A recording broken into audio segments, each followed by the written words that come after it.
Hey y'all.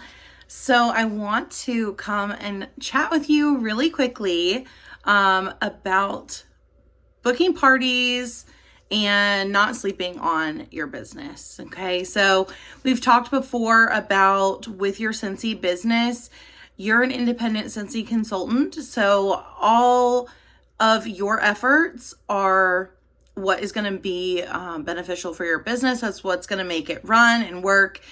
I can give you all the tools and all the information, but it's truly up to you to utilize those resources, to watch the training videos, etc. I cannot run your business for you. All I can do is share what works for me, what other leaders have seen work for them, what our other teammates are doing and is working. But you're ultimately the one who has to, take the time to do those actions, right?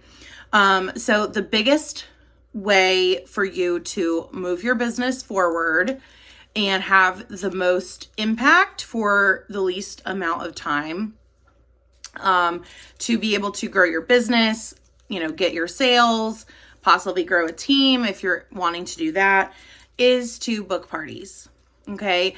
And if you're not booking parties right now, I'm going to be really honest. It is because you're either not asking or you're giving up when people say no.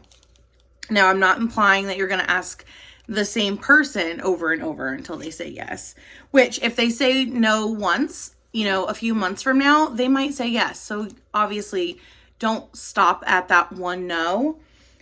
Ask that person again in a few months, but don't ask the same person, week after week or whatever. But just intentionally taking 15 minutes. This is what I do. I intentionally take 15 minutes on Wednesdays. Wednesday is my booking day, where I have a timer on my phone at 10 o'clock in the morning that goes off, or an alarm that goes off. And I put my phone on Do Not Disturb. So I don't have any notifications coming in. I don't have any distractions. I'm not even getting responses to my messages. Okay. I'm only worried about sending out messages to my customers. Okay. So if I have someone that I want to, or when I want to book parties, you can share about it on social media. You can throw a post up in your VIP group and hope that someone comments. But 90% of the time, no one will. Okay. You have to communicate with your customers one-on-one. And that really goes for pretty much anything in your business. Obviously, social media is a great tool. But you can't expect to just throw up a post and that people are going to flock to you, to buy things or book parties or join your team. Okay. It really is. You'll hear me say this over and over and over again. It truly is about building relationships and creating a connection with your customers or with people in your life, even before they buy Scentsy from you.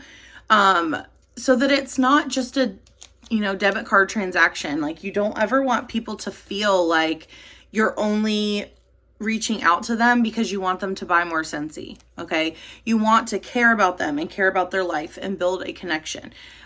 Share with them your why and why you're doing Scentsy, even if it's, because you want extra grocery money or you want to have money to save for a vacation, or you're, trying to create a full-time income like I am.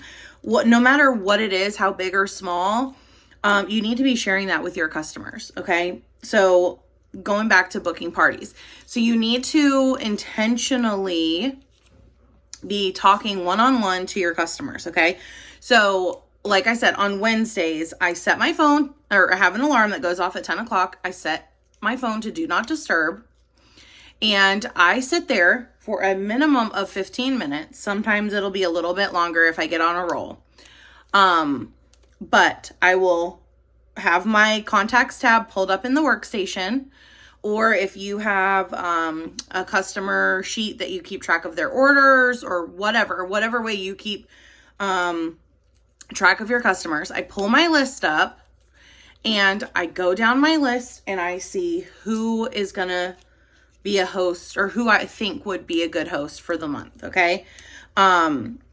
I actually do that on the first of the month. That way I already have my list so that on Wednesdays when I sit down, I know who I'm contacting in those 15 minutes. So I'm not taking as much time, reaching or, trying to decide who to call or contact.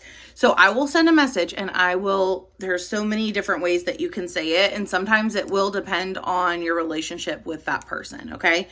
So I'm going to use today for an example. So today I was reaching out to customers that bought from me last fall that either have not purchased again since then, or they haven't purchased within the last, 4 to 6 months. Because if they've purchased within the last 4 months, chances are I'm already following up with them and I'm already having conversations about their orders and things like that. I think everybody I reached out to today actually has not ordered since, last November or prior. Okay, so that's how far back I went in my list. And I just said, hey, Susie, I hope you're doing, or I actually said, hey, Susie, this is Jessica Brufman with Scentsy, because all these people were people that I don't talk to frequently.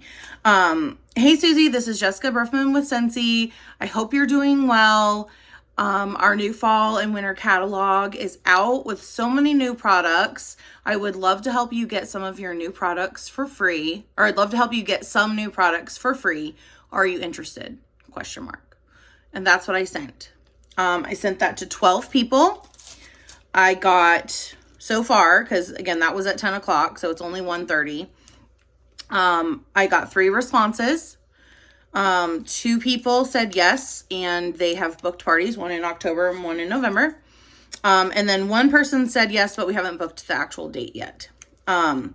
So that just goes to show, and again, these were pretty cold contacts, because they have not bought from me since last fall. So these are not customers that I'm, talking to frequently.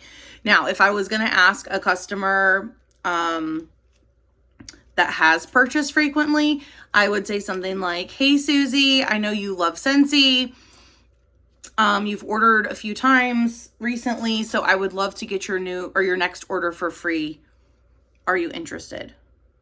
And I just say that to, number 1, keep it short and simple, like very, very quick. Once they say yes, they're interested, then you can go into the details of offering an in-person party or a Facebook party or a borrow bag or a text party or whatever method of party you want to see if they want to do. But until they say yes, they're interested, I don't even go into the details. But the point is, you need to be intentional. You need to set aside a time to do it.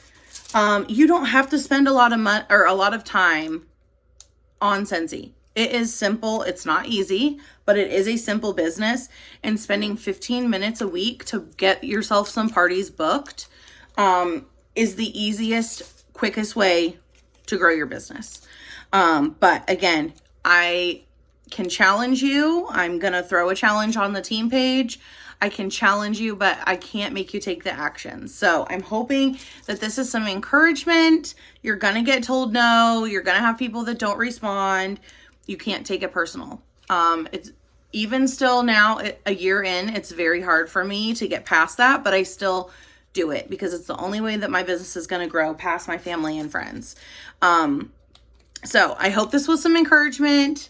I hope that you will set some time, at least one day a week, to sit down and book some parties. Okay. So I hope that these scripts help. If you need more help, feel free to reach out or search booking parties in the team page, and there's resources there as well. Have a great day.